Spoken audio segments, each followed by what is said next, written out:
ஓர் ஊரில் கிழவன் ஒருவன் தன் மனைவியுடன் வாழ்ந்து வந்தான். ஒரு பூனையை அவர்கள் அன்பாக வளர்த்து வந்தார்கள். முதுமையானவர்களுக்கு ஒரு மகன் பிறந்தான். மகன் குழந்தையாக இருக்கும்போதே அவர்கள் இருவரும் இறந்துவிட்டனர். அந்த குழந்தையை பூனை வளர்க்கத் தொடங்கியது. எங்கிருந்தோ பறவையின் மெல்லிய இறகுகளை கொண்டு வந்தது. அதில் மெத்தை செய்தது. குழந்தையை அந்த மெத்தையில் படுக்க வைத்தது. குழந்தையை வேலை தவறாமல் உணவு தந்தது. எப்பொழுதும் மெத்தையிலே அந்த குழந்தை இருந்ததால் அவனை இறகு இளவரசன் என்று அழைத்தது. ஆண்டுகள் ஓடின. குழந்தையும் வளர்ந்து பெரியவனானான். கட்டழகு வாய்ந்த அவனை கண்டு பூனை மகிழ்ந்தது. இறகு இளவரசனே, உனக்கு திருமணம் செய்ய எண்ணியுள்ளேன் என்றது அது. எனக்கு யாரை பெண் கேட்பாய் என்று கேட்டான் அவன். இந்த நாட்டு அரசனிடம் செல்வேன். இளவரசியை உனக்காக பெண் கேட்பேன். ஏழையாகிய எனக்கு இளவரசி மனைவியா? நடக்கக்கூடிய செயலா இது? கனவு காண்கிறாயா? உனக்கு ஏற்றவள் இளவரசிதான். நான் முடிவு செய்து விட்டேன். எப்படியும் இந்த திருமணத்தை முடிப்பேன். பொறுத்திருந்து பார். உனக்கு பெண் கேட்டு நாளையே நான் அரசனிடம் செல்கிறேன் என்றது பூனை. மறுநாள் விடிகாலையில் எழுந்தது. அரசனை காண்பதற்காக புறப்பட்டது. காட்டு வழியே சென்று கொண்டிருந்த அதன் எதிரில் ஒரு முயல் வந்தது. முயலை பார்த்து பயந்து போன பூனை ஓட்டம் பிடித்தது. பூனையை பார்த்து பயந்து முயலும் ஓட்டம் பிடித்தது. பக்கத்தில் இருந்த குன்றை சுற்றி வந்த இரண்டும் சந்தித்தன. வேண்டும், அவற்றை காவல் காக்கின்றவர் யாரும் இல்லை என்றது பூனை. சமையல்காரனை அழைத்த அரசன், இனி நம் அரண்மனையில் நல்ல விருந்துதான். 50 முயல்களையும் அடைத்து வைக்க ஒரு அறையை திறந்துவிடு என்று கட்டளையிட்டான். முயல்களிடம் வந்தது பூனை. நாம் அனைவரும் தங்குவதற்கு அரசர் ஒரு அறையை தந்து உள்ளார். நமக்கு நல்ல சாப்பாடு அங்கே உள்ளது. அரசர் பிறகு வந்து நம் குறையை கேட்டு உதவி செய்வார் என்றது. சமையல்காரன் ஓர் அறையை திறந்து விட்டான். எல்லா முயல்களும் உள்ளே நுழைந்தன. உடனே அவன் கதவை தாழிட்டு பூட்டு போட்டான்.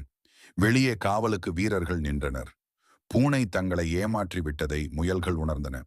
பாவம், அவை என்ன செய்யும்? தங்களுக்கு ஏற்பட போகும் கதியை எண்ணி அவை அழுதன கொண்டிருந்தனர். அவர்களிடம் வந்த பூனை, இன்னும் சிறிது நேரத்தில் பெரும்படையுடன் அரசர் ஒருவர் இங்கே வருவார். இந்த நிலம் யாருடையது என்று உங்களை கேட்பார். நீங்கள் இந்த நிலங்கள் எல்லாம் இறகு இளவரசருடையது என்று சொல்ல வேண்டும். இதை கேட்டால் அரசர் மகிழ்ச்சியுடன் உங்களுக்கு பரிசு வழங்குவான். மாறாக அரக்கனுடையது என்று உண்மையை சொன்னால் உங்களை எல்லாம் கொன்று விடுவார் என்றது. அரசன் அங்கு வந்தான். உழவு வேலை செய்து கொண்டிருந்தவர்களை பார்த்து, இந்த நிலம் யாருடையது என்று கேட்டான்.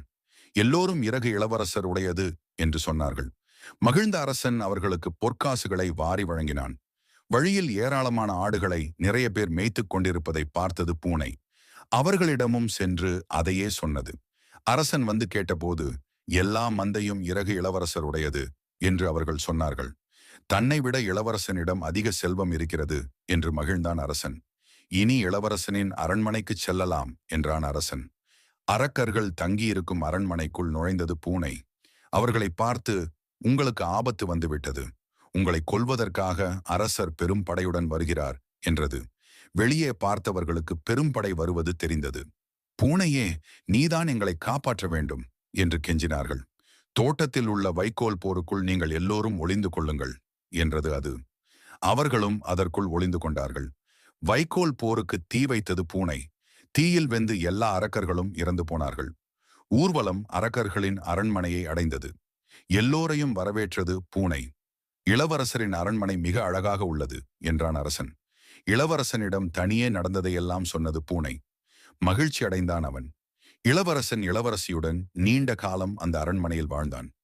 பூனை அவர்களுக்கு உறுதுணையாக இருந்தது.